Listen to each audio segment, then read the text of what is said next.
Lorsque vous envisagez de développer un réseau et de signer un contrat de distribution avec un partenaire dans un autre pays, il s'agit d'un contrat international. Et donc, s'il existe des règles en droit international qui vont permettre de déterminer le droit applicable à ce contrat, les parties au contrat peuvent et ont tout intérêt à définir elles-mêmes quel sera le droit applicable à ce contrat pour résoudre les litiges s'il devait y en avoir. Habituellement, le droit choisi est souvent celui du franchiseur ou du concédant, puisque d'une part, c'est le droit qu'il connaît, et d'autre part, cela lui permet d'avoir un seul droit, autant que faire se peut, pour gérer l'ensemble de ses contrats internationaux, et cela évite d'avoir trop de différences dans l'application des contrats.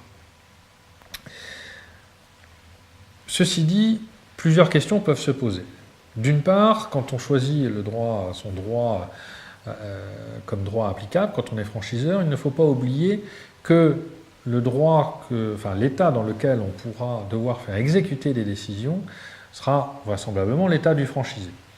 Cela donc peut nécessiter des aménagements dans la clause de droit applicable ou d'anticiper des procédures,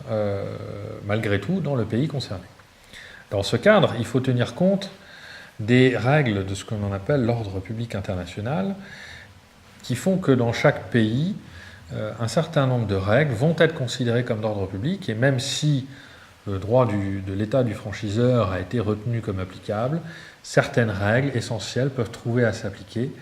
et le contrat qui va être signé ne devra pas violer ces règles, même si elles sont celles de l'état du franchisé. Il y a donc une nécessité de s'assurer que le contrat ne heurte pas ces règles. Au-delà, certains mécanismes connus dans certains États ne le sont pas forcément dans l'autre. Et donc, il faut pouvoir assurer l'effectivité de certaines provisions, notamment si elles doivent être mises en œuvre, encore une fois, dans l'autre État, celui du franchisé ou du distributeur. Enfin, certaines règles juridiques trouvent à s'appliquer indépendamment de ce qui est prévu au contrat. C'est le cas, par exemple, du droit de la concurrence, de certaines règles en droit du travail. Et donc, il est important, quand on est franchiseur, même si on décide de soumettre le contrat que l'on va signer à son droit d'origine, au droit que l'on connaît, il conviendra, en toute hypothèse, de faire revoir le contrat auprès d'un confrère local qui s'assurera qu'il ne heurte pas ces règles d'ordre public international ou d'ordre public local, mais qui pourraient entraîner malgré tout des sanctions contre le franchiseur. Dans ce cadre, le cabinet Gouache est là pour vous aider et coordonner avec les cabinets avec lesquels il travaille habituellement dans d'autres pays pour assurer la parfaite effectivité et efficacité du contrat que vous envisagez de signer pour votre développement international.